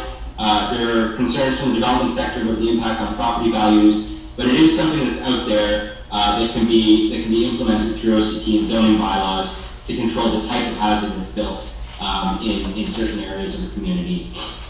And then finally, a recommendation, or a possible recommendation, of engaging BC Housing in discussions to implement the Affordable Homeownership Program, which is this new and emerging program that is intended to partner developers, municipalities, and the province to create housing that is delivered at 5 to 20% below market value, with the difference secured through a BC Housing mortgage, this AHOP mortgage. And the interesting thing about this is that it's intended to allow first-time buyers to get into the market, and then once they've built an equity, say over 5 to 10 years, they repay a portion or all of that kind of difference that was fronted to them by BC Housing. That money goes back to BC Housing, but BC Housing's intent is not to take that and put it back into their general pool of AHOP. The way that the program is supposed to work, and it's very new, so we'll see how it shapes out, is that it actually gets reinvested back into the communities it came from. And so if you have money that's sort of contributed to BC Housing through this first mortgage, and then first-time buyer buys in, after 10 years they sell their unit, they pay back what they owe to BC Housing based on the increased equity that they've gained over that 10 years, then that money stays in a pool for the community in which it was first placed. How that's going to work in practice will be interesting to see, but in principle, I think it's a very interesting concept that tries to keep that money in the community it first came from. So in terms of wrapping this up, just to let you know where things are at, I'm going to be continuing with presentations. As I mentioned, I have a presentation tomorrow morning for the electoral area directors, Monday to Dawson Creek, and then Hudson's Hope and Chetwynd to be determined for their council dates. Each of them will be receiving kind of some of the focused recommendations, some of which look similar to what you've seen here tonight, and some of which are different based on staff input.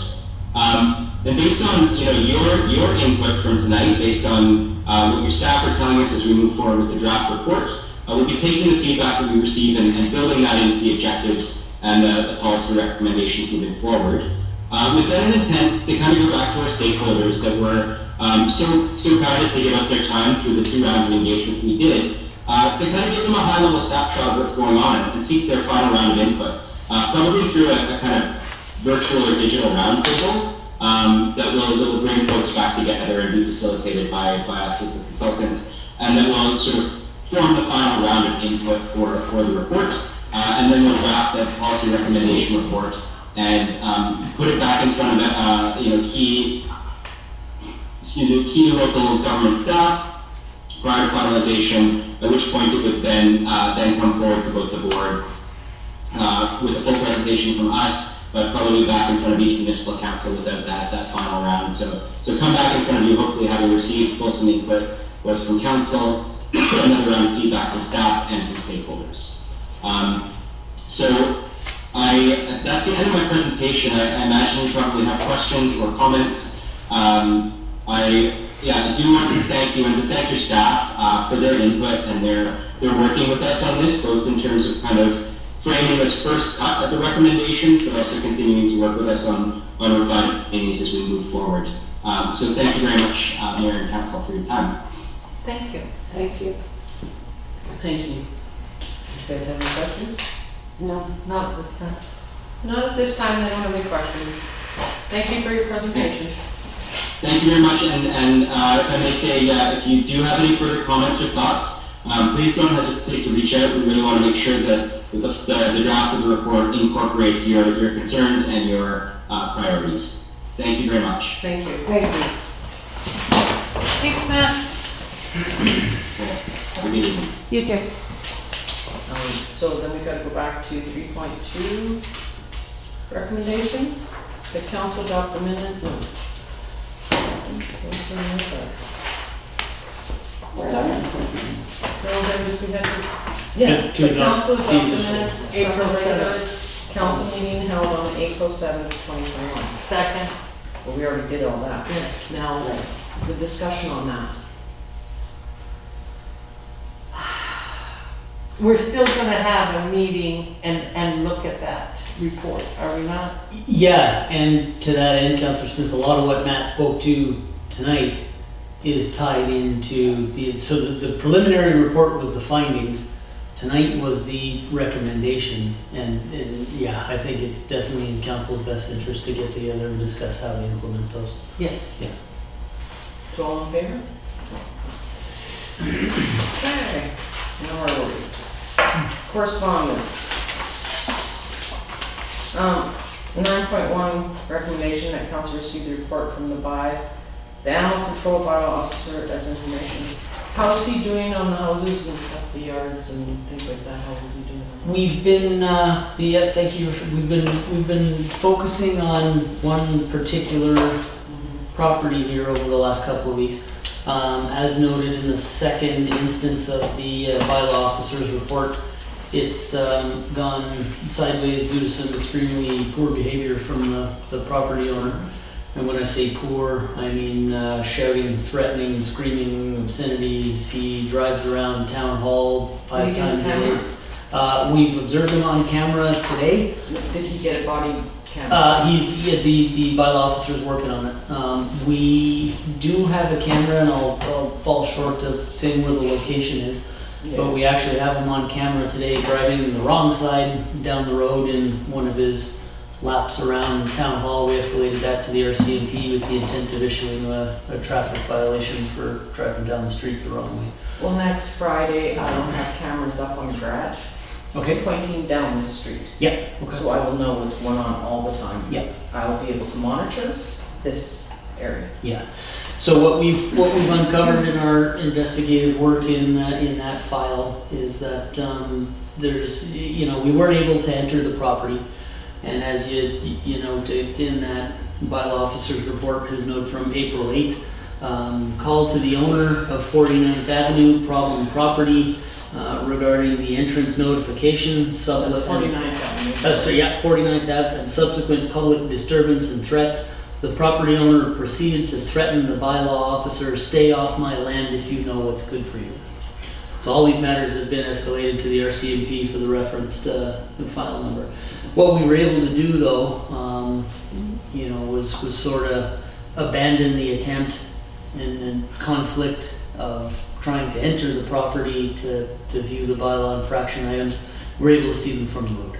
And those include 2 unpermitted structures that don't meet any of the requirements of the zoning bylaw, as well as fencing that's essentially turned the place into a compound out of the episode of The Walking Dead here. Bits of trellis and, no trespassing signs. Certainly not representative of a respectable residential property in that neighborhood. So we have every intent of pursuing this, and the owner's assertion that it's my land, I can do what I want with it, doesn't apply. I'm not aware of any landowners who aren't subject to the requirements of council's bylaws in this community. So we'll keep plugging away at it and see what we can do. Thank you. Thank you, Chris. Okay. Anything else? 2.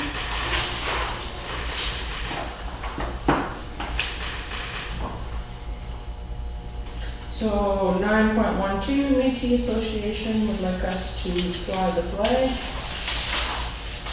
the Board of Directors and Executive Council have asked that I send you a request to fly the Métis flag in Koosgoopie. If this request is acceptable to you and council, I will purchase the flag and have it sent to you at your Koosgoopie address, of which I will need the address. On behalf of the board, we look forward to your response. With warm regards, Jacqueline, President, Fort St. John Métis. Can I get a seconder? Second. Discussion? Yes, I think this would be a wonderful idea, but I think we've got to follow policy and procedure. For one, Fort St. John Métis, we have a local Métis association. Maybe we should reach out to them and get their thoughts on it. And we are on Treaty 8's territory. Maybe we should ask them. Well, Treaty 8 territory runs from Saskatchewan to Alberta to BC. So which one would you like to talk to? Because Treaty 8 doesn't want to talk. Okay, We're and on land. Hmm? We're on the land. We're on Treaty 8 territory, Yeah. which runs from Saskatchewan to Alberta to BC. When I look at the flags outside, I see Canada. I'm on Canadian soil. When I see the British Columbia flag, I say, I'm in the province of British Columbia. When I see the flag of Koosgoopie, I say, I'm on the land of Koosgoopie. And now I'm going to be on the land of the Métis. It's not the land of the Métis, they just asked us to fly their flag. No, that's what those flags represent outside our village. British Columbia. Canada, BC, Village of Koosgoopie, Métis. You're Métis, what's wrong with flying the flag? I'm Canadian. I am, this is, Well, Stephen Part of Harper me. decided that everybody be included, so Métis, Stephen Harper, yes, it was Stephen Harper, who's, yes.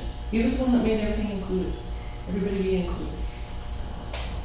should we not reach out to our local Métis and speak with them? Because this is Fort St. John and we have a local Métis that has this. These guys reached out to me.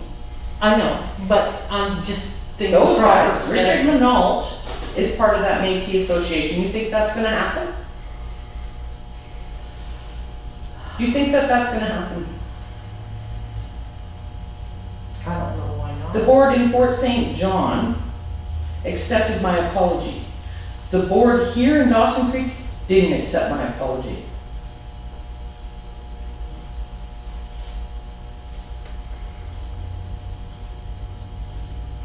So you're saying no? Not until we do proper protocol. I don't want to upset anybody. I don't want to upset our Well, we local already have, Métis. we've got a guy that's out there protesting. Can we not at least reach the hand out and try to do something protocol correctly? Protocol correctly? Somebody leaked this out. And our little troublemaker reached out to this Jacqueline and basically threatened her for accepting my apology. So do you really think that they're gonna allow the Métis flag be hung here? we're a village. And Well, why don't we put it out to the taxpayers? Since they're the ones that pay our wages, they're the ones that should decide if they want the Métis flag hanging in Koosgoopie. when you look at government buildings around Fort St. the John. province, Fort St. John has a Métis flag hanging, looking pretty short, Métis flag hanging? in the municipal, Yes. okay. I think we have this down pat because we've covered Canada, we've got the province, we've got the That's your village. opinion. Let's see what the 725 people of the village of Koosgoopie have to say. Well, they voted for me and I'm even wearing this. This is Batosh people. I think it's okay to say that we've got a lot right there that says who we are. And you know what, Lorraine? Like really, all our meetings should be started with an acknowledgement to Treaty 8 that we're on their land. That would be a respectful There's thing no to do. policy to do that. We should make one. Are you making that motion? Sure. Well, we're still settling this first. So you guys are saying no to it? Not directly, not from Fort St. John. I'd like to check with our local. Yeah, Check with the local, check with Treaty 8. yeah. I tried to call him Judy. No response. Well, we still should. And I guess if they're giving us no response, then we could just better hold off on this.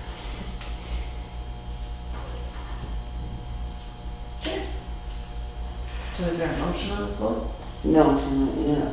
The motion on the floor is that Barb's gonna contact Métis Association since she's such good friends with Richard Manal.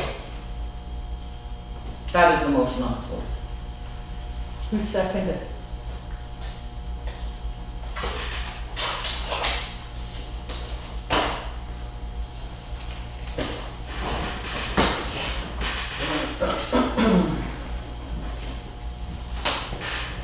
Then make another motion. Defeat this emotion.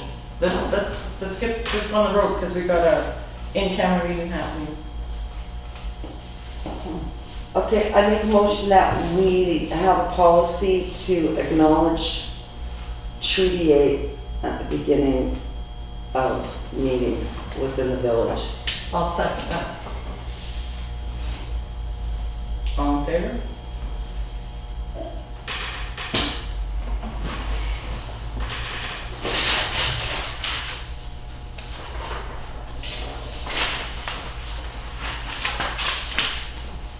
Resolution none, bylaws. 11.1 recommendation that council gives fourth reading and adoption bylaw number 10/28/2021 fireworks regulation. Second. Discussion. So Chris, in that form,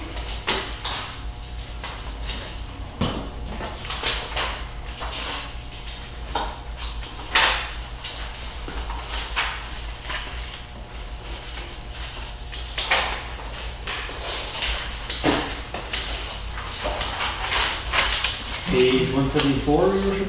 yeah. Yep. Okay. Sorry.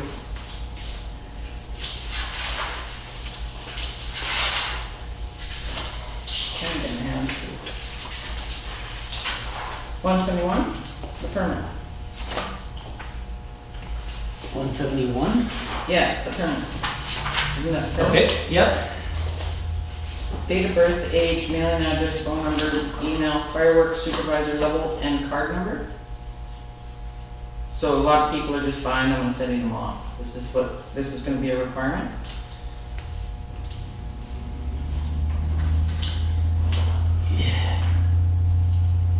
We were hoping it would be. You know, for some of the grades of fireworks, they do require somebody with training and proper permit to set them off. Well, we might as well just ban them then. Because the card isn't gonna, nobody has a card. Unless you're Blair or the guy that works for us when he does Alan. Yep. And Your Worship, it was my understanding of the bylaw that its intent was to limit the rapid discharge of fireworks in town, so. Why not? Yeah. But that means if we ban them, that means that we can't have them July 1st or Thanksgiving or. No, we can certainly, in a ban would require a bylaw as well, so something along the lines of a fireworks prohibition ban. But councils, you know, that would be council's bylaw, of course, so you guys could certainly put a line in there that says fireworks are banned from discharge by members of the public, the village of Booscoopy reserves the right to set off fireworks as the municipality on this date, and this date. July 1st, Christmas, whatever those may be. New Year's, yeah, or any special events. But effectively what you would be doing then is prohibiting them for use by any members of the public within the village, licensed or otherwise, but then continuing to permit safe, discharge and use of fireworks by the village under the supervision of somebody licensed, under the supervision of the fire department for special events. So do we have fines and regulations if they do set them off? Yep, there's pieces in the bylaw that speak to the fines. The issue, Now they're just going to set them off just because you can. and as I mentioned in the first round of this whole discussion, Your Worship, we have a single bylaw officer in town. He's on call 24/7. When somebody calls the emergency hotline at 2 a.m. by the time call that emergency hotline, they get on Facebook. Well, I did, true point, so the bylaw officer doesn't have much ability to monitor Facebook at 2 a.m. while he's sleeping. And the issue is that the types of fireworks that we're seeing that are problematic to members of council and those people on Facebook, are the isolated things that take 3 or 4 minutes to discharge. Bylaw officer won't even be up and out of bed by the time that's done, and it's happened. Everybody's dog's hiding under the porch and the damage has been done. And by the time the bylaw officer arrives on scene, nobody saw anything. So, and I mentioned that to you guys in the original draft of this thing, that we're chasing individuals that likely don't care what the bylaw says they're supposed to be doing anyway. We have a business that sells them. Yep. So, to that end, if council wanted to explore a prohibition on the sale of them, we could direct the bylaw officer to investigate the legality of that. But of course, we'd have to engage that business and ask them, what they would think about it. We'd certainly be taking a potential revenue stream off of their books. I would suspect they're likely to counter-argue that our job is to sell them, not monitor or enforce who or where the Roman candle fights are happening. Well, they don't sell Roman candles. Well, they get Roman candles off Yeah. eBay or wherever. I'm using that as an example, you know what I mean? But that's likely to be the counter argument from the business, that they're not doing anything wrong by selling a legitimate legal product. The fact that council has an issue with the way that product is being used in town is not, the business's fault. So it's a slippery slope on this. There's Well, lots I of think that areas. should be taken out of there. Which Fireworks supervisor level and card number. out of the permit. Yeah, you guys are free to do that. So we are in the final reading of this, the fourth and final reading. So I know. if council would like anything added or removed at this point, a motion voted to do so, and then an amended motion to approve the bylaw as amended would be required.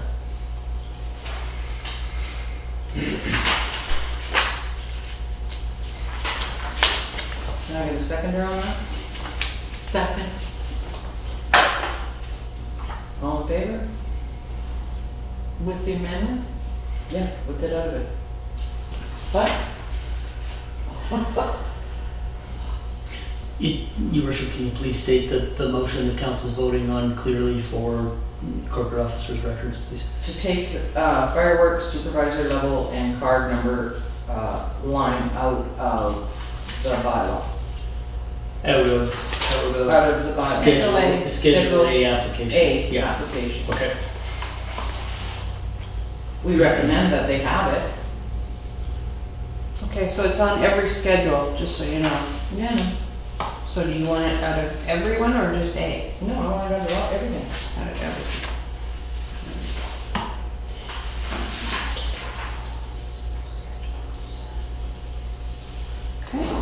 The pyrotechnics permit? You want it out of there too? Well, no, not pyrotechnical, I'm sorry, Sandy, that's schedule B. Yeah, so it's just the schedule A that you want out of. Yeah, just anything to do with schedule A. Okay. All in favor? So now to close this item off would be for council to approve fourth and final reading of the fireworks bylaw as amended. Fourth and final reading of the bylaw as amended. Second. All in favor? We all are in favor. Administration reports, 2.1 CO report. Yeah, thanks, Your Worship. I got several items here, so I'll read them off. One was the lagoon issues. Can I get a motion to go over? I'll make the motion that we go, that we will be going back past 9 o'clock. Second? All in favor? Go ahead. Okay, thank you. One was the lagoon issues, but we already discussed that. Number two, the pickup truck quotes are in. I'll have a report coming to council next week for those for a final decision. I'm working on a couple of bylaw files. One we talked about in the bylaw officer's report, and then just to confirm that again, that's gone to the point where it's required RCMP presence due to actions of the landowner. We've been in contact with the museum over the last couple of weeks. They're looking at opening the museum May 1st, so they're actively working towards that. This may change. We understand on Friday the province of BC may be announcing additional COVID measures. So we'll see whether or not that might impact the library and the rest of the village operation. And then last but not least, the draft financial statements are in from the auditors. I'll be reviewing them this week, and those will be on the May 7th agenda for council's viewing enjoyment as well. And you've got the library's budget. Yeah, you guys all approved that already in the budget, yeah. They did reach out to us wondering if there was any concerns or if and when the check would be coming. That went through last round of operational, the first round under the administrative side there, so. Yeah. Action items, anybody see any action items on there?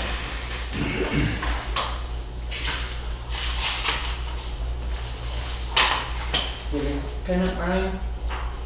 The gravel's not on here. I have an Gravel at update, post I office. have an update for you on your gravel. I have an update from the Public Works Director that says they will be doing the gravel. They were just waiting for the final thaw to see exactly where everything is. So it should be coming in the next week or so. Awesome. Okay. Thank you.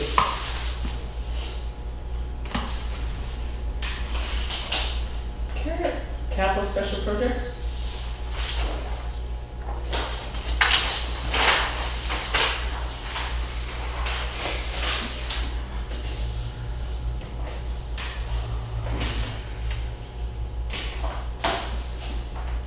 And the fire hall compliance audit's going good, Chris?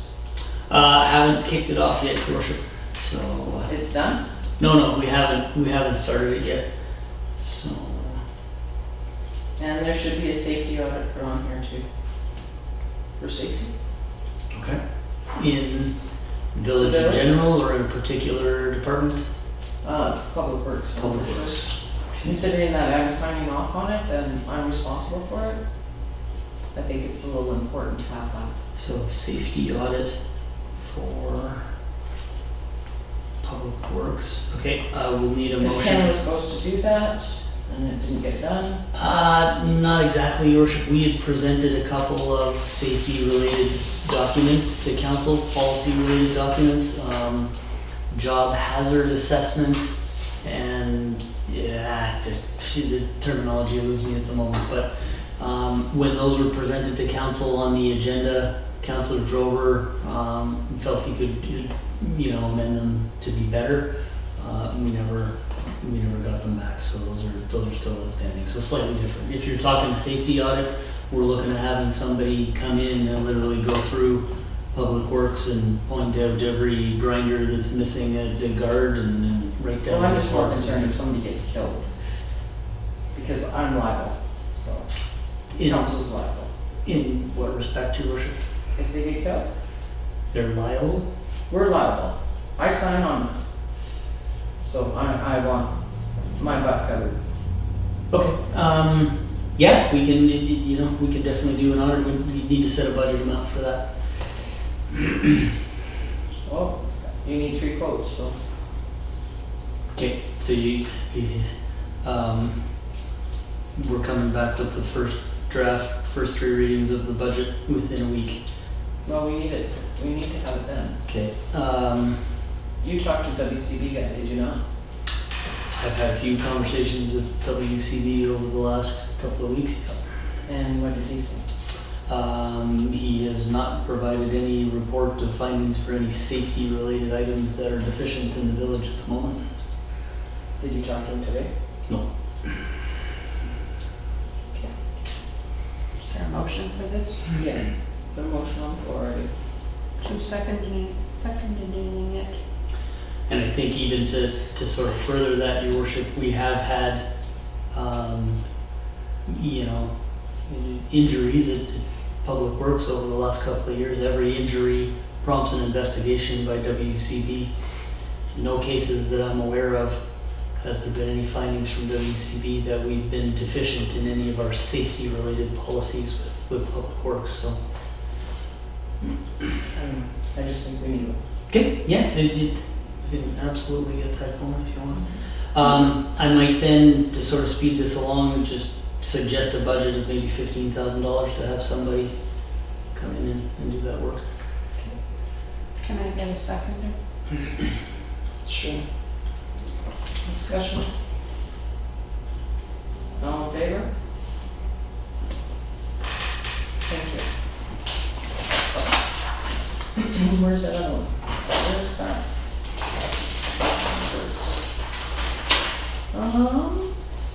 Counselors.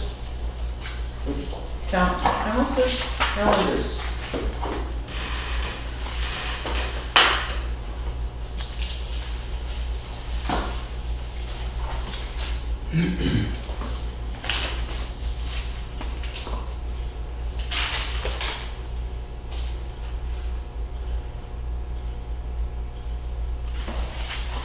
Any meetings coming up, Barb?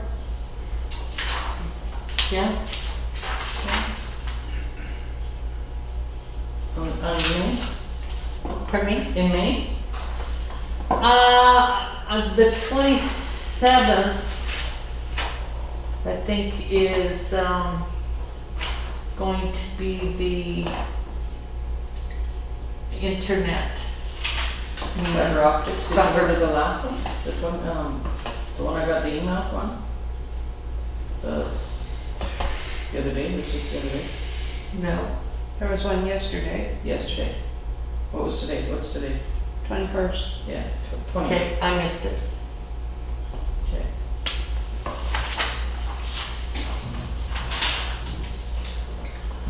Okay. Counselor Smith's report. Okay, a report for April 21st, 2021, recycling service financial recap, reports from solid waste committee, referred to staff from municipalities. They're looking at solid waste, recycling, Recycle BC. Their ongoing discussions and hope to move on with better programs in the future. They're looking at doing a better webpage, etc. And that's with meat, did you say? It's a recycling service. It was an overall area for solid waste. But are we not different, Chris, than we pay our own? Right? We pay 22,000 or whatever it is for our recycling? Off the top of my head, I'm not sure the number, your worship. But we pay it. We do pay tipping fees. I'm drawing a blank on that, your worship. I'd have to double check what our costs for the recycling actually are. Yeah, but we pay it versus the regional district doesn't pay for us. I don't believe the regional district pays for us, no. Okay, Southeast Fire Services, Regional Board authorized a fire service and aid agreement with the City of Dawson Creek, Village of Pooscoopi, District of Tumbler Ridge, and the Toms Lake and District Volunteer Fire Department Society for a period of 1 year. It was amended to 1 year agreement instead of 5. Was Because that he brought in there? Excuse me? Was Gundy at all talked about? Interprovincial, no. Discussion on upcoming referendums, the bylaws that will create functions that will allow for taxation to fund things like Hockey Canada, according to 10.14 of the agenda package, and Tumbler Ridge Global Geo Park 10.15. These are to go to referendum, and citizens will decide if they want them. There'll be up to 7 referendums, some that we will not be impacted by, example, the Chetwynd Library for the Peace residents will be included on the ones that impact us. Respectfully submitted. Am I allowed to have that copy? Yes. Thank you. Mayor McKay? No. Your worship, can I just say, I'm just checking my notes from today, and I just want to correct a statement I made. I did have a call with WCB this morning. Okay. Yeah.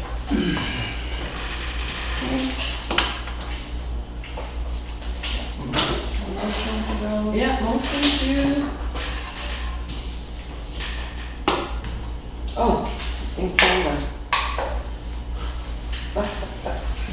we don't have to have any kind of